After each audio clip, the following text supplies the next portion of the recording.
तिथे एक या ठिकाणी मथुरेमध्ये वृंदावन धामामध्ये एक आम्हाला पुस्तक पाहायला मिळालं. त्या पुस्तकाचं नाव होतं श्री संत भिसा स्वामी यांचे चरित्र. भिसा महाराजांचं चरित्र होतं. त्याचं चरित्र थोडक्यात आपल्याला संत काय करतात याच्याविषयी उदाहरण सांगतो. संत भिसा एक गरीब कुटुंबात लेकरू होतं. दोघं नवरा बायकोचं जोडपं. लग्न झालं, मुलगा झाला आणि त्या मुलाचं काहीतरी म्हणा या ठिकाणी प्रारब्ध तसं बालपणामध्ये पिता वारला. अतिशय अशा प्रकारे वाईट प्रसंग, वाईट वेळ, आर्थिक दुर्बल घटक, पोट भरण्याची वेळ त्यांच्यावर आली. आई लोकांची मोलमजुरी करून राहू लागली, खाऊ लागली. लहानाचा मुलगा मोठा झाला. आई मुलाला सोडून या ठिकाणी कामाला जात होती आणि मुलगा कुठेतरी पाठशाळेमध्ये वगैरे जात होता. आईला विचारायचं, आई मला येऊ दे ना ग, तू कुठं जातेस? माझा पत्ता तुला लागत नाही, तुझा पत्ता मला लागत नाही, मला तुझ्या बरोबर दे. ती सांगितलं, बाळू अरे मी एका मोठ्या श्रीमंताच्या घरी, सावकाराच्या घरी मोलमजुरी करण्याकरता जाते. तिथं अशा अवकाळी लेकराला इतर लेकराला यायला चालत नाही. नाही येऊ देच म्हणला. पण आईने हट्ट धरलेल्या मुलांचा, आईने हट्ट पुरवण्याकरता 15-16 वर्षाचा तो भिसा नावाचा मुलगा झालेला होता. त्याला एके दिवशी श्रीमंत सावकाराच्या घरी नेलं. पण जात असताना आठ सांगितली, बापू तुला एक सांगते, तिथं बोलायचं नाही, काही पाहायचं नाही, कोण्या वस्तूला हात लावायचा नाही, याच्यामध्ये माझी फजिती होईल बरं का, तुला आणले. येस म्हणला. गेले दोघे. विठ्ठला विठ्ठला.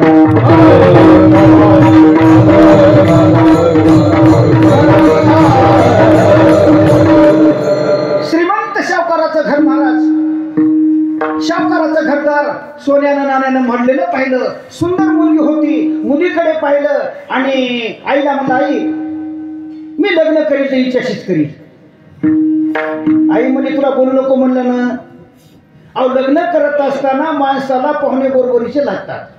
शेषाच्या घरी एखादं शिडर जर गेलंच म्हणला, होय तुम्ही आम्ही असे सरपटणारे प्राणी आहात, तुमच्या घरी माझी मुलगी द्यायची, ते मला चैत्र महिन्यात येईल.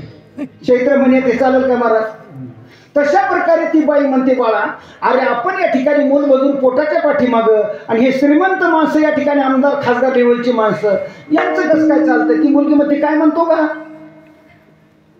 सांग म्हणली मोलकरणीला. ती म्हणली, काही नाही ताई, हा मुलगा म्हणतो मी लग्न करीत तुझ्याशीच करी. म्हणजे काय हरकत नाही, करू दे, पण त्याला म्हणाव की 4 महिने या ठिकाणी जंगलात जाऊन ये.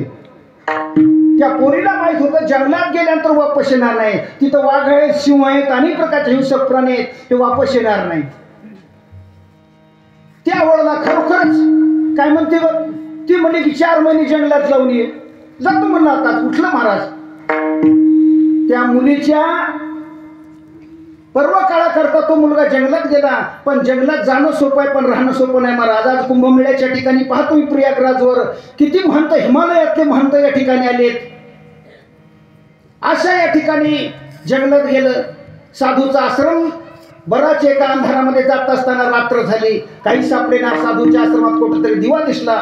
तो भिसा त्या आश्रमात गेला. आश्रमात गेल्यानंतर म्हणला, महाराज करा क्षमा अपराध. महाराज तुम्ही सिद्ध, तुम्ही संत मायबाप कृपावंत. महाराज मला तुमच्या मंदिरात आश्रमात राहू दे. ते म्हणजे कसं काय बाळा? का रुसून आलास, का चोरी करून आलास, का काय करून आलास, कसा आलास? ती पुढचं काही विचार नका, पण मला राहू द्या. आश्रमातल्या साधूंनी सांगितलं, जर तुला राहायचं असेल तर तुला एक अट आहे आमची, की तुला या ठिकाणी पहाटे 4ला 3ला उठावं लागल, गार पाण्यानं स्नान करावं लागल, लगेच या ठिकाणी देवपूजा करावं लागल, हरिपाठ या ठिकाणी काकडा भजन करावं लागल. त्याच्यानंतर आमच्या इथं रामायण असते, ते रामायण ऐकायला नाही तर जमलं तर वाचाय बसावं लागल. आमच्या इथं वारकरी येतात, त्याची सेवा करावं लागल. नाईलाजानं सगळं हो म्हणला आणि हळूहळू त्या संताच्या संगतीमध्ये तो करू लागला. करत असताना पण एक सांगतो, म्हणजे आमचं संस्थान आहे. या संस्थानात अनेक लोक दर्शनाला येतात. कोणी या ठिकाणी पेढे घेऊन येतात, कोणी दक्षिणा घेऊन येतात, कोणी कपडे घेऊन येतात. कशाकडेच पाहायचं नाही. यस जमलं. पण हळूहळू महाराज तो भिसा नावाचा आचार्याच्या सांगण्याप्रमाणे तसा झाला आणि त्याची कीर्ती जगात अशी झाली. हळूहळू त्याच्या दर्शनाला लोक तो डोळे झाकून बसायचा. पेढा घ्यायचा नाही, दक्षिणा घ्यायचा नाही, कपडे घ्यायचा नाही, सगळं सर्वस्वाचा त्याग. हळूहळू त्या पोरीचा बाप साधूच्या दर्शनाच्या निमित्तानं आला, तर हा या ठिकाणी डोळे लावून बसलेला होता. त्यांनी मोठा नजराणा आणला, कपडे आणले, दागदागिने आणले, पेढे आणले, पण कशाचा स्वीकार करत नव्हता. तो त्या पोरीचा बाप म्हणतो, होय ग, आज आपल्या परिसरामध्ये संत एक असे आले की ते कशाकडेच पाहत नाहीत. मुलीला अपेक्षा झाली, मुलगी दर्शनाला या ठिकाणी आली. आल्यानंतर पाहती, हा तर म्हणले आपण पाठवलेलं पार्सल दिसते. म्हणून त्या मुलीनं पाहिलं आणि म्हणली त्या संताला, कोणला, भिसाला, अरे जिच्या करता तू या जंगलात आलास ती मी आज तुझ्या करता तुझ्या बरोबर विवाह करण्याच्या निमित्ताने आलेली आहे. त्या मुलीची वाक्य. पण त्याचं समर्पण उत्तर असं बळी महाराज, ते म्हणला, ज्या वेळेला मी तुझ्याकडे मागणी करण्याच्या निमित्ताने आलेलो होतो तो मी आज राहिलेला नाही, तो आज माझ्यामध्ये बदल पडला. म्हणून महाराज सांगतात, तात्काळाची दशा